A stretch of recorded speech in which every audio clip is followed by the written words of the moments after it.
Assalamu alaykum wa rahmatulillahi wa barakatuh. Il existe une prière, une invocation si douce, si sincère, qu'elle ne s'arrête pas aux nuages. Elle monte, elle traverse les cieux, elle bouleverse les anges, et elle touche le cœur d'Allah. Non, ce n'est pas une prière bruyante. Ce n'est pas celle que l'on entend dans les foules. Ce n'est pas celle qui impressionne par la longueur ou la beauté des mots. C'est celle qui jaillit du cœur brisé mais confiant. Celle qui est murmurée dans la solitude, avec des larmes silencieuses et une foi incassable. Celle qui vient de l'âme et qui porte ton nom jusque sur le trône d'Allah. Dans cette vidéo, tu vas découvrir la prière qui bouleverse le destin, celle qui transforme l'invisible, celle que les anges transportent avec douceur et révérence. Prépare ton cœur. Ce que tu vas entendre pourrait bien changer ta manière de prier, pour toujours. Il y a des prières qui s'élèvent comme de simples mots, puis il y a celles qui montent comme un cri silencieux, un écho du cœur vers les cieux. La prière peut être un rituel vide, ou une lueur brûlante, un appel profond qui déchire les voiles de ce monde et touche le cœur d'Allah. Tout dépend de celui qui prie. Dans un monde où les gestes deviennent habitude, la prière risque parfois de se fondre dans la mécanique du quotidien. On se lève, on fait les ablutions, on récite. Mais où est-ce le cœur? Où est cette vibration intérieure, cette conscience que l'on se tient devant le roi des cieux et de la terre? Le prophète Muhammad a dit « Prie comme si tu le voyais. Et même si tu ne le vois pas, sache que lui, il te voit. » Ce hadith bouleverse tout.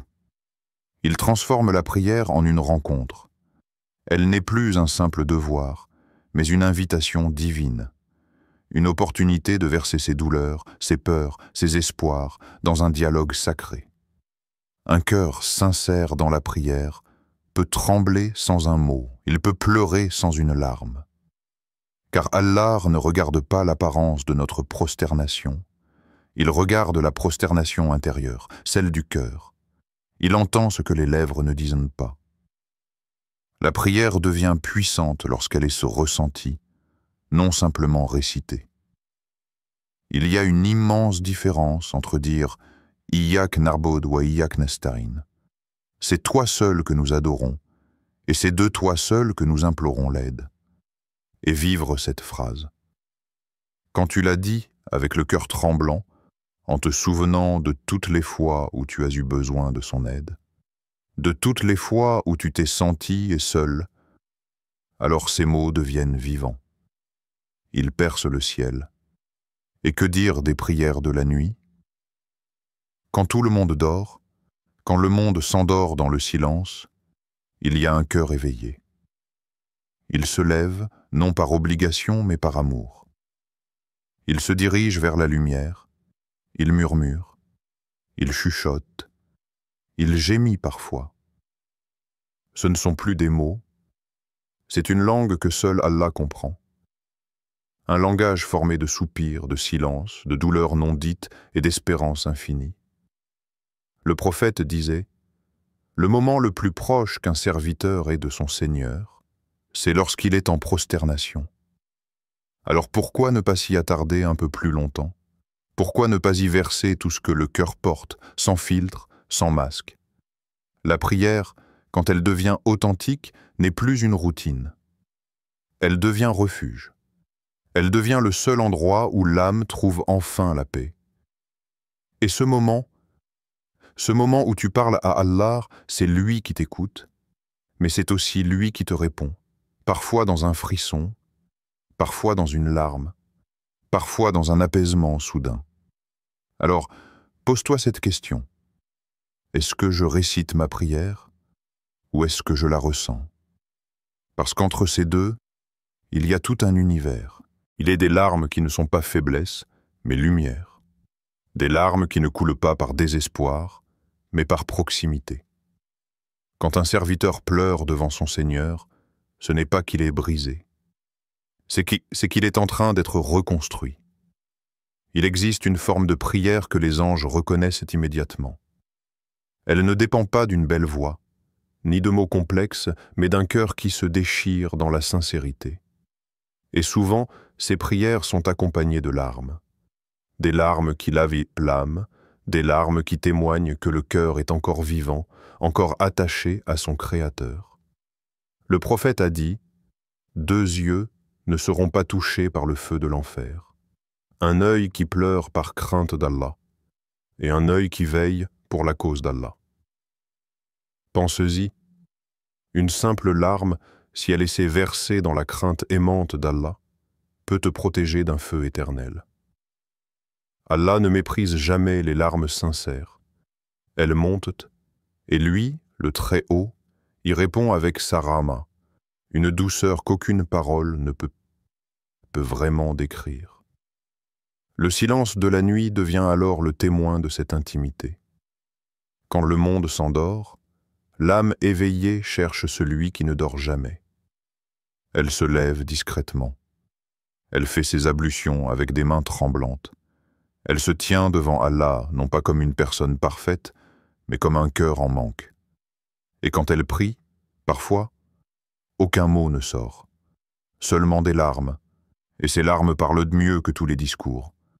C'est dans ces instants-là que les cieux s'ouvrent.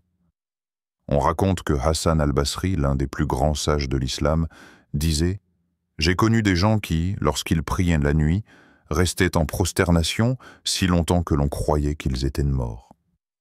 Et quand on s'approchait d'eux, on entendait simplement leurs sanglots. Ces hommes-là ne pleuraient pas par faiblesse. Ils pleuraient par réalisation. La réalisation qu'Allah les regarde, les écoute et surtout les aime malgré leurs fautes, leurs chutes, leurs moments d'oubli. Regarde aussi l'histoire d'un homme du peuple, inconnu, mais qui priait chaque nuit dans un coin de mosquée, les yeux inondés de larmes. On vint un jour le questionner. « Pourquoi pleures-tu autant ?» Il répondit simplement « Parce que je suis fatigué de ce monde, mais j'ai trouvé dans la prière un endroit où mon âme respire. » Et un jour, cet homme fit une doua intense, entre 2 sanglots. Peu de temps après, les portes qu'il croyait à jamais fermées s'ouvrirent devant lui. Des dettes furent réglées, une situation impossible fut changée, parce qu'il avait pleuré devant celui qui peut tout. La vérité, c'est qu'une seule prière faite avec larmes peut peser plus lourd dans la balance qu'une vie entière de prières automatiques. Car dans les larmes, il y a l'abandon, il y a la confiance et il y a surtout l'amour. Et Allah aime ses serviteurs qui pleurent dans la nuit, non pas parce qu'ils sont parfaits, mais parce qu'ils reviennent à lui, parce qu'ils reconnaissent que, malgré tout, malgré les fautes, malgré les faiblesses, ils savent que leur refuge, c'est lui. Alors si un jour tu pries et que tes yeux se remplissent sans même que tu t'en rendes compte, ne retiens pas tes larmes. Ce sont peut-être elles qui vont changer ta destinée. Il existe des invocations que tout le monde connaît, et puis il y a celles oubliées, discrètes, presque perdues dans le tumulte de nos habitudes. Mais ces du'as oubliés ont un poids que l'on ne soupçonne pas. Certaines provoquent un frisson dans les cieux, un écho dans le monde invisible, une secousse dans les cœurs des anges. Car ce sont des prières qui portent un secret, un accès direct au cœur d'Allah. L'une de ces invocations puissantes et méconnues est celle que le prophète Mohammed a enseignée à son épouse bien-aimée, Aïcha, qu'Allah l'agrée, pendant les 10 dernières nuits du Ramadan. Il lui a dit, 10. Allahumma innaka afoun tuhibbul afwa fa'fu anni. Allahumma innaka afoun tuhibbul afwa fa'fu anni. Ô Allah, tu es pardonneur. Tu aimes le pardon, alors pardonne-moi. Simple, courte, profonde. Mais cette prière renferme un secret immense. Elle ne demande pas seulement le pardon. Elle invoque le nom divin Al-Afou, un nom rarement mentionné, mais terriblement puissant. Car Al-Afou ne signifie pas seulement pardonner, cela signifie effacer complètement, comme si la faute n'avait jamais existé. C'est le pardon absolu, sans trace, sans rappel, sans reproche. Quand cette dua est prononcée avec un cœur sincère, elle fait vibrer les cieux, parce qu'elle contient à la fois l'appel à la miséricorde, l'invocation du nom que Dieu aime, et l'humilité du serviteur qui reconnaît ses fautes mais espère quand même. Ce n'est pas une supplication réservée au Ramadan. Elle peut être dite chaque nuit. Chaque fois que tu sens que tu as dépassé les limites, chaque fois que tu tombes et que tu as honte, chaque fois que tu veux revenir à Allah sans savoir comment commencer. Il suffit de dire « Allahumma innaka afun tuhibbul afwa fa'fu anni » et de le dire avec tout ton être. Le moment idéal pour cette dua, c'est dans les profondeurs de la nuit, quand tout est calme, quand l'âme est à nu, quand tu es en prosternation. Parce que dans cette posture, tu es au plus bas sur terre, mais au plus près du ciel. Certains des plus grands pieux avaient l'habitude de faire cette invocation en pleurant.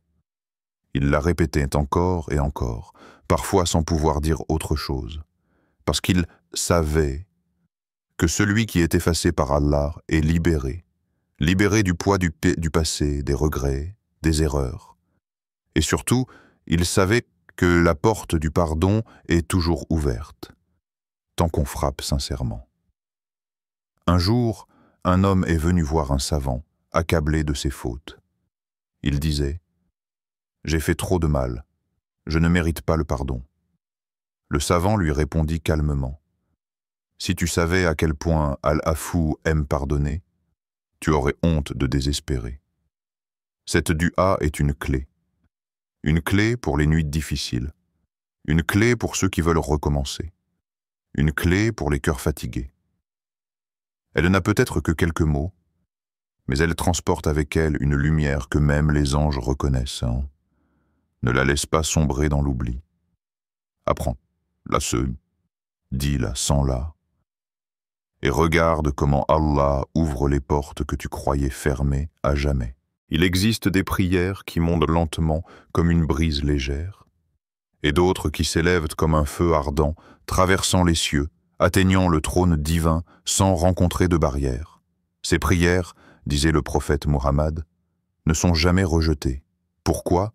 Parce qu'elles portent en elles les marques de la sincérité absolue, de la soumission profonde et surtout de la certitude. Le prophète nous a laissé des paroles puissantes, claires, qui tracent un chemin vers l'exaucement. Il a dit « Invoquez Allah tout en étant certain qu'il vous exaucera ». Et il a ajouté « Allah n'exauce pas l'invocation d'un cœur distrait, inattentif », rapporté par Tirmidhi.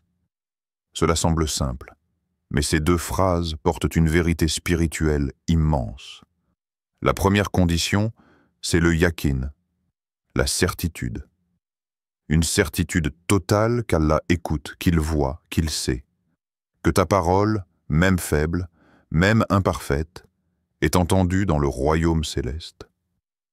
Une prière faite sans cette conviction n'a pas le même poids. Elle flotte, elle doute, elle hésite. Mais une prière prononcée avec yakin, même silencieuse, secoue les cieux, parce qu'elle dit « Je sais que tu peux, et je sais que tu veux mon bien ». Cette certitude, c'est un acte d'adoration en soi. Elle fait partie intégrante de la prière. Et Allah aime ceux qui lui font confiance. La deuxième condition, c'est l'état du cœur. Un cœur distrait, mécanique, absent, envoie une prière faible, instable. Mais un cœur qui saigne, qui tremble, qui se tourne entièrement vers Allah avec humilité, attire l'exaucement. Ce n'est pas le volume de la voix qui compte, mais la profondeur de la présence intérieure. Et puis, il y a des moments privilégiés que le prophète nous a révélés. Entre l'adhan et l'ikama. Pendant la dernière partie de la nuit, lorsque l'on jeûne, en particulier au moment de la rupture lorsqu'on est en prosternation, le jour du vendredi, dans l'heure cachée avant le maghrib, ces moments sont comme des portes entr'ouvertes vers le ciel. Il suffit de les reconnaître et de les utiliser avec foi. Mais au-delà des moments, il y a aussi des états d'âme. L'opprimé qui prie. Sa dua traverse les cieux comme une flèche. Le voyageur sincère. Le parent qui invoque pour son enfant. Le jeûneur, dont les paroles sont précieuses. Celui qui prie pour un frère ou une sœur en secret, sans qu'il ou elle le sache. Et pourtant, même lorsque toutes les conditions sont réunies, il arrive qu'Allah diffère la réponse. Pas par oubli, mais par sagesse infinie. Parce qu'il connaît l'invisible, parce qu'il protège, parce qu'il réserve mieux. C'est là que le croyant fort se distingue. Il continue d'invoquer sans jamais se lasser, même quand le délai semble long. Parce qu'il sait, chaque prière est entendue, chaque mot est noté, chaque larme est comptée. Le secret, c'est de ne jamais douter, de croire que si Allah ne donne pas maintenant, il prépare mieux. De croire que l'absence de réponse n'est pas un rejet, mais un déplacement vers un autre bien. Et souviens-toi de cette promesse. Il n'est pas un musulman qui adresse une invocation à Allah, sans péché ni rupture des liens, sans qu'Allah ne lui accorde l'une de ces trois choses.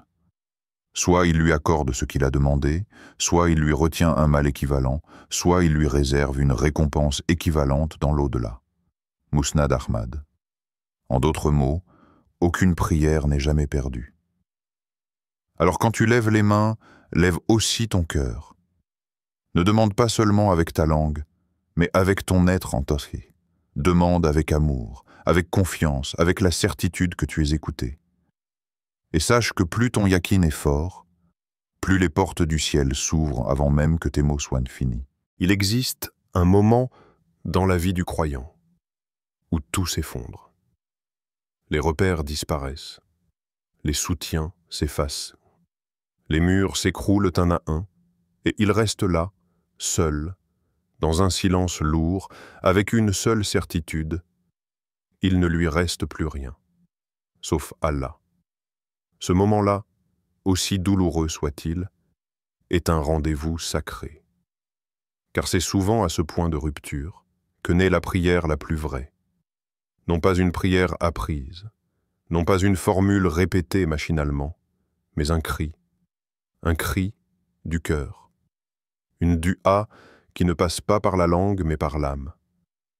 Lorsque le croyant se sent abandonné de tous, lorsqu'il n'a plus aucune solution humaine, lorsqu'il ne comprend plus pourquoi les choses tournent ainsi, lorsqu'il sent le sol s'ouvrir sous ses pieds, et qu'il lève les mains, sans mots précis, juste des larmes, des sanglots ou un silence chargé de douleur. C'est là que le ciel l'écoute avec la plus grande attention. Le prophète nous a enseigné que le plus proche moment entre le serviteur et son Seigneur, c'est en prosternation. Pourquoi? Parce que dans cette position, on ne peut pas tricher. Le front au sol, le cœur à nu, l'ego brisé, le croyant se livre entièrement. Et Allah, le tout proche, répond. Il ne dédaigne jamais un cœur brisé qui vient à lui. Au contraire, il l'accueille avec douceur, avec rahma, avec ce regard divin qui voit au-delà des fautes, au-delà des doutes, au-delà du passé. Tu peux avoir tout perdu. Ton emploi, tes proches, ton énergie, ton orientation dans la vie.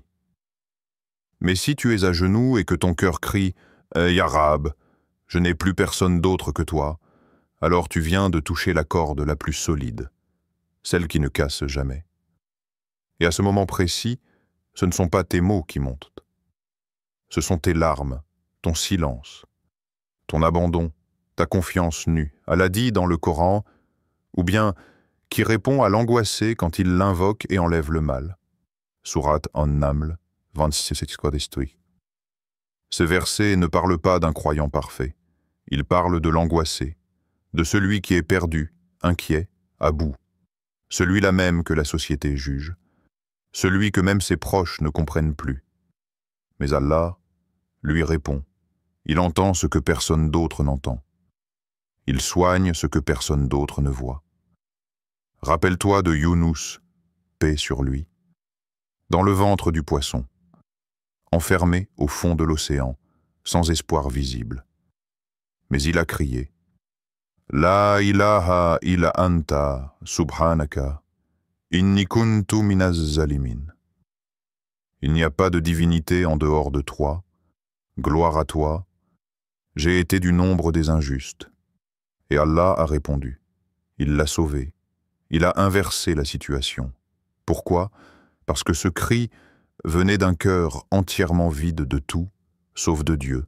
Et c'est ça le secret. Quand il ne reste que Dieu, alors Dieu suffit. Quand la prière devient le dernier souffle, la dernière corde, le dernier espoir, elle se transforme.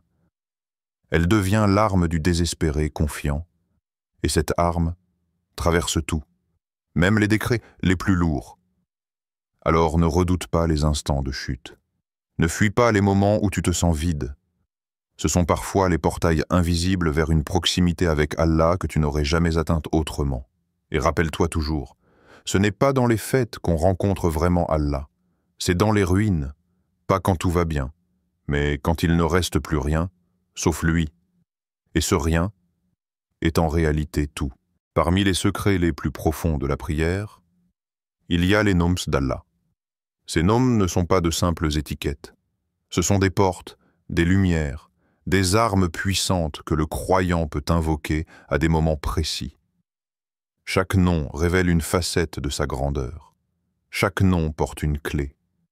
Mais parmi tous ces noms sacrés, il y en a un, le plus majestueux, le plus puissant, celui qui, lorsqu'on l'invoque, ouvre les cieux comme une brèche éclatante de lumière. Al-Ism, Al-Azam, le nom suprême. Le prophète a dit à propos de ce nom.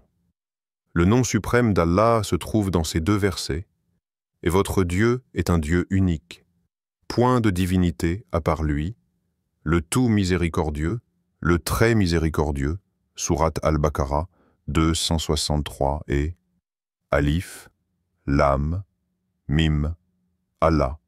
Il n'y a de divinité que lui, le vivant, celui qui subsiste par lui-même.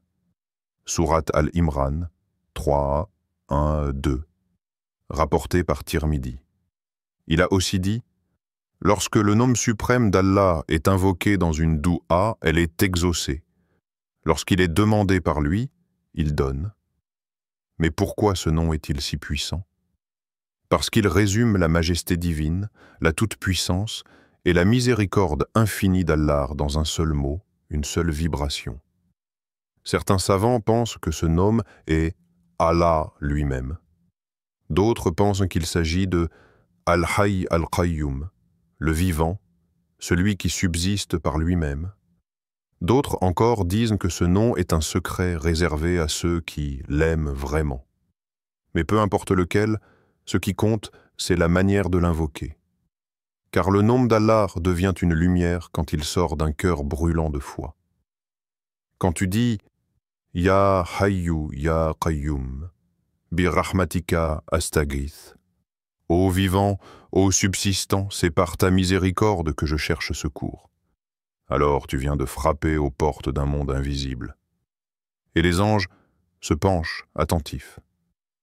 Certains récits authentiques montrent que des hommes pieux, pris dans des détresses extrêmes, ont utilisé ce nom.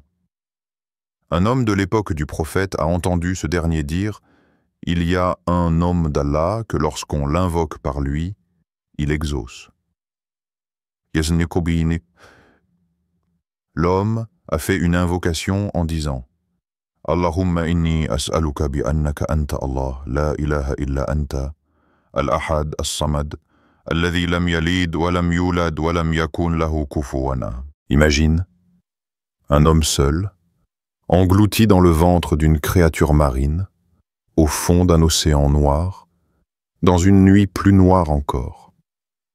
Aucun son humain, aucun rayon de lumière, aucune échappatoire. Tout semble fini. Et pourtant, c'est dans cette obscurité totale qu'une lumière spirituelle a jailli, celle d'une prière. Le prophète Yunus, alayhi salam, n'avait ni force, ni solution, ni secours, mais il avait son cœur, sa foi et son Seigneur. C'est là qu'il prononça ces mots éternels. La ilaha illa anta, Subhanaka, inni kuntu minaz zalimin. Il n'y a pas de divinité en dehors de toi. Gloire à toi. J'ai été du nombre des injustes. Sourate Al-Anbiya, verset 87, une invocation née de l'abîme. Ce n'est pas une simple prière. C'est un cri du cœur dans l'ultime détresse.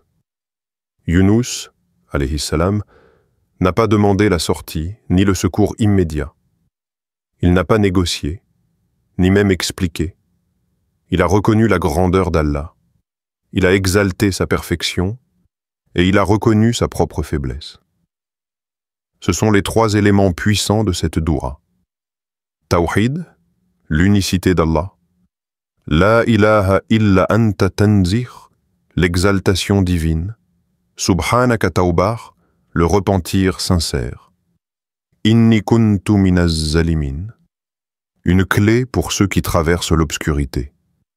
Cette prière est une clé céleste pour tous ceux qui vivent une obscurité intérieure.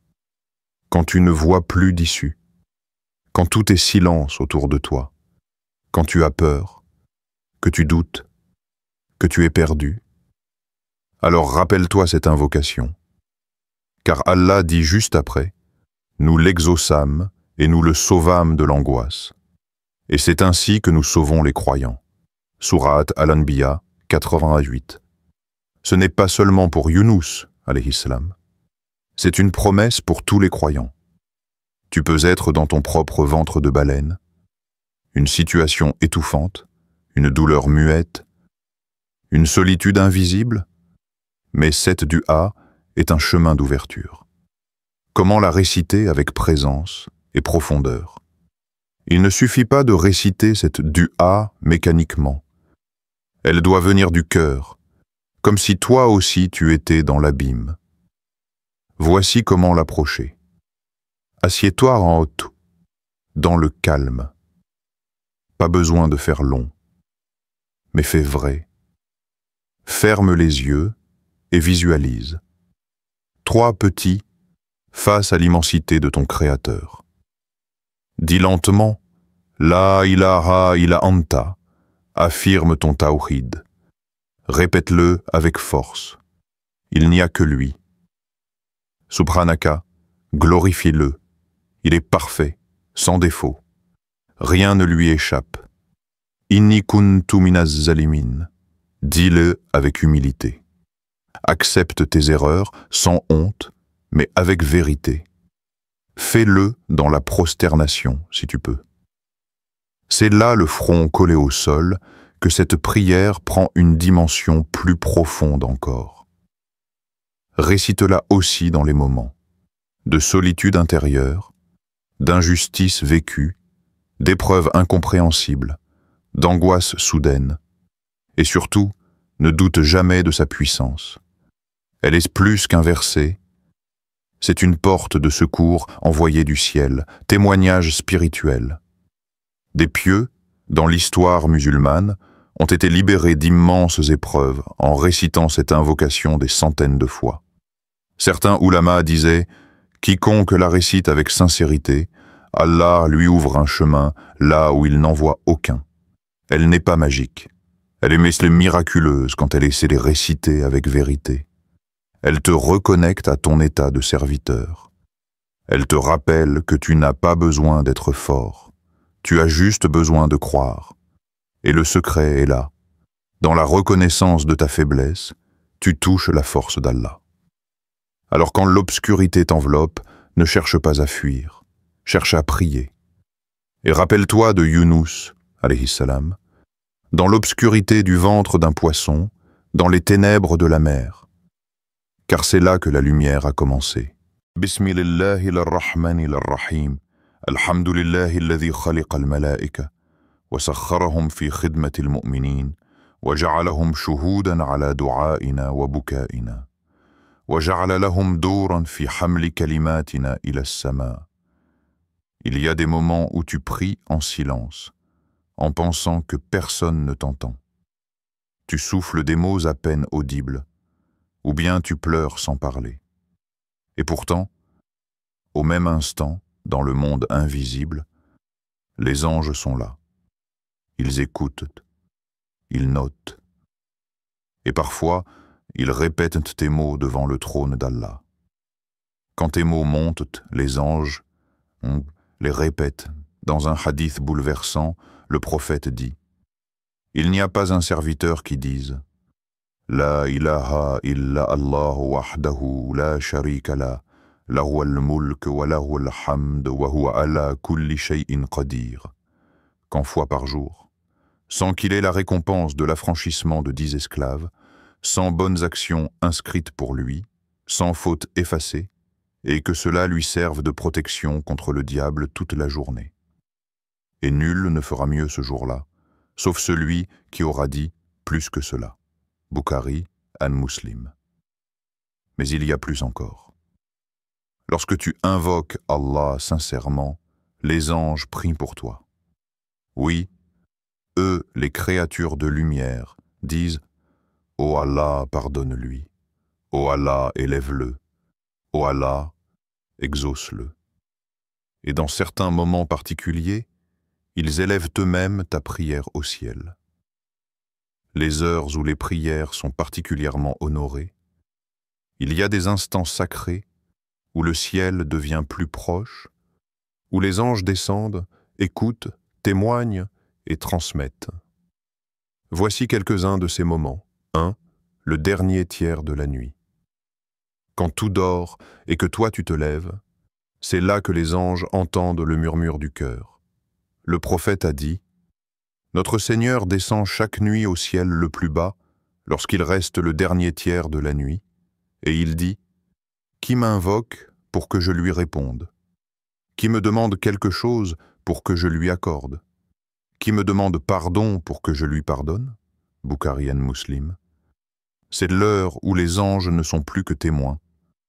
Ils deviennent porteurs. 2. L'heure entre l'Adhan et l'Iqama. C'est un moment béni où les invocations ne sont pas repoussées. Les anges sont là pour noter chaque mot sincère. 3. Le jour du vendredi, particulièrement l'heure cachée dans l'après-midi. Certains hadiths disent qu'il y a un instant le vendredi où aucune du'a sincère n'est rejetée. 4. Après les prières obligatoires, les anges restent autour du croyant. Ils notent les invocations qu'il dit. Le prophète a dit « Les anges prient sur celui qui reste à l'endroit où il a prié, tant qu'il n'a pas rompu ses ablutions.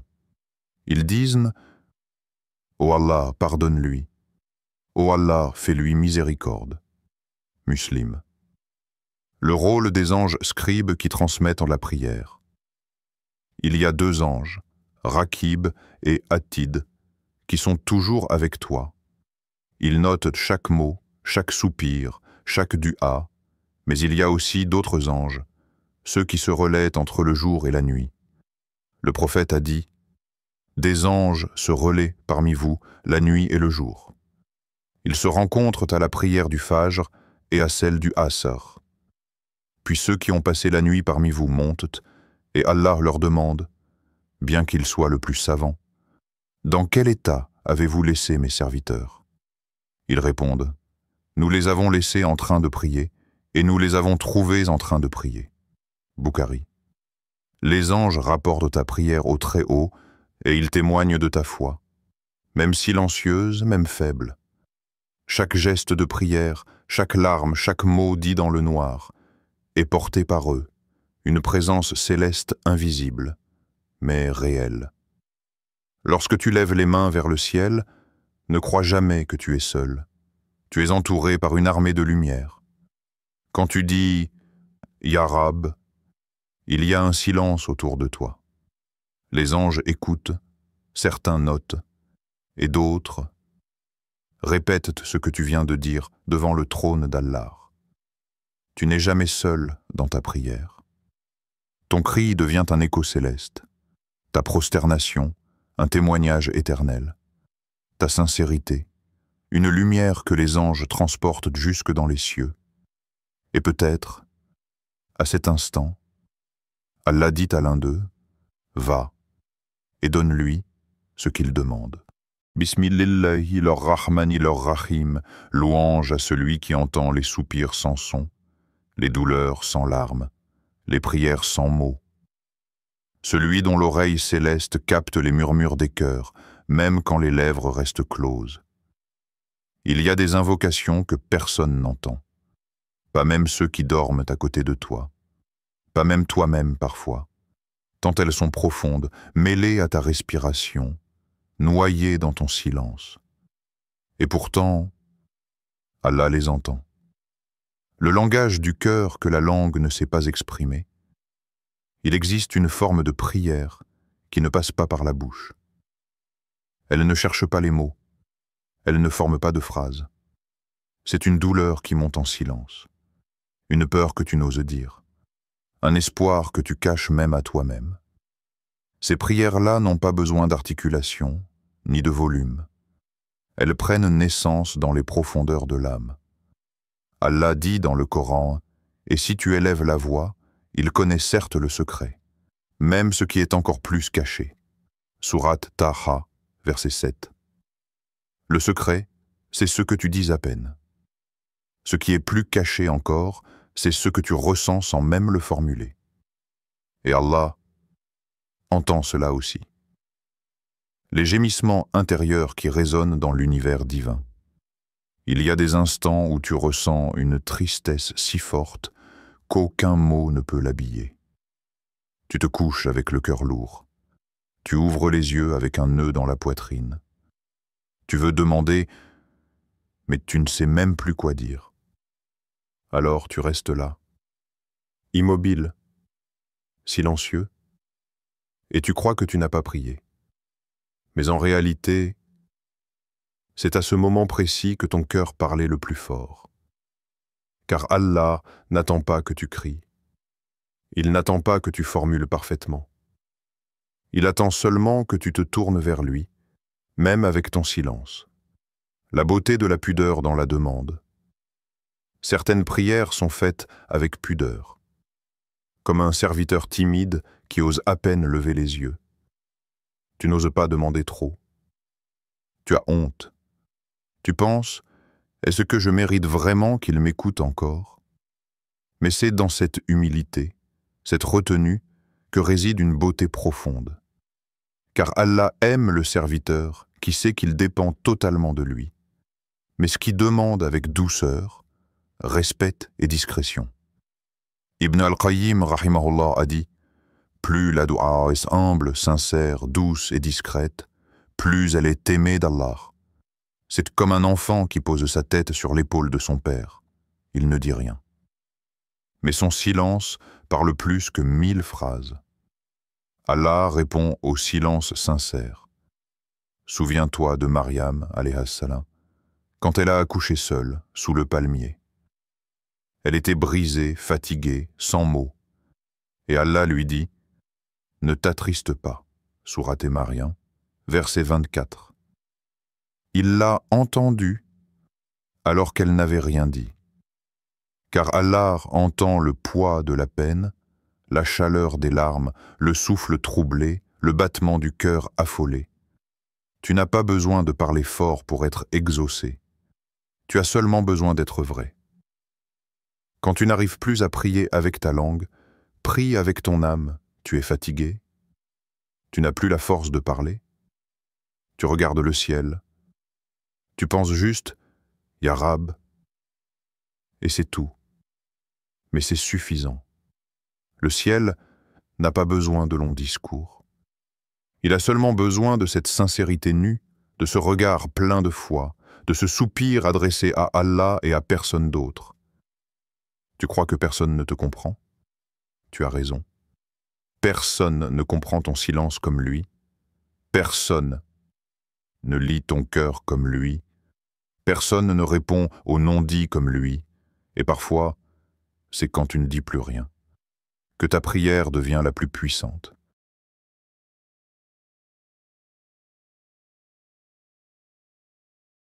Bismillahirrahmanirrahim. Louange à celui qui ouvre des portes qu'aucune clé humaine ne peut ouvrir. Gloire à celui qui élève un cœur sincère par une seule invocation. Là où les efforts, les diplômes, les connexions ou les talents n'auraient jamais suffi. Comment une dua peut changer le destin?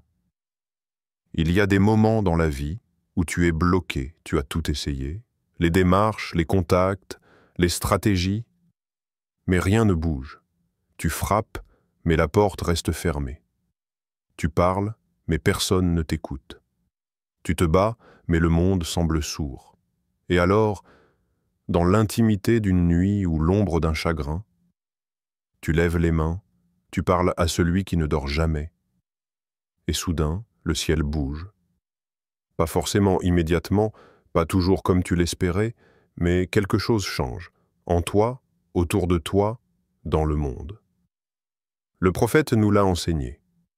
Rien ne repousse le décret, qadar, si ce n'est la prière, du'a, Tirmidhi. Oui, la prière peut interférer avec le destin. Elle est capable de détourner un mal, accélérer un bien, transformer un blocage en ouverture, élever un inconnu à des rangs que même les plus puissants ne peuvent atteindre. Le lien entre la prière et les portes de la facilité. Tu cherches la facilité? Le soulagement? La paix intérieure? Sache que chaque du'a est un coup de pioche dans la montagne de tes difficultés. Et parfois, un seul coup suffit pour qu'une source de lumière jaillisse. Allah dit « Et quiconque craint Allah, il lui donnera une issue favorable et lui accordera ses dons par des voies qu'il n'imaginait pas. » Sourate At-Talaq, 22-3. La du'a, c'est ta déclaration de dépendance à Allah. C'est le moment où tu dis « Ya Rab, je ne sais plus quoi faire. » C'est entre tes mains. Et c'est là que la rahma divine descend. Pas parce que tu as tout compris, mais parce que tu as reconnu que seul lui peut tout. La surprise divine. Quand la réponse vient d'une manière inattendue, combien de fois as-tu prié pour quelque chose et Allah t'a répondu autrement, mieux, au moment parfait. Parfois tu pries pour qu'une personne reste et Allah la fait partir, pour te donner quelqu'un ou quelque chose de bien meilleur. Tu demandes une opportunité et Allah te ferme une porte douloureusement, mais c'est pour t'ouvrir une porte que tu ne savais même pas exister. C'est la sagesse de la réponse divine. Ce n'est jamais un non, c'est parfois pas maintenant, et pas comme ça. J'ai mieux pour toi. Il y a un hadith magnifique. Aucun musulman n'adresse une invocation à Allah, exempte de péché ou de rupture des liens de parenté, sans qu'Allah ne lui donne l'une des trois choses suivantes. Soit il exauce immédiatement sa prière, soit il la lui réserve pour l'au-delà, soit il écarte de lui un mal équivalent. Ahmad. Quand la prière devient ton ascenseur, tu n'es pas toujours capable de gravir les sommets, mais la prière, elle, t'élève. C'est un ascenseur divin qui fonctionne même quand tu n'as plus d'énergie. Elle t'emmène au-delà des capacités humaines. Elle t'inscrit dans des projets que tu n'as même pas planifiés. Elle te donne des rencontres, des portes, des bénédictions que tu n'aurais jamais pu orchestrer toi-même. La doua est une fusée invisible. Elle monte. Elle frappe aux portes des cieux.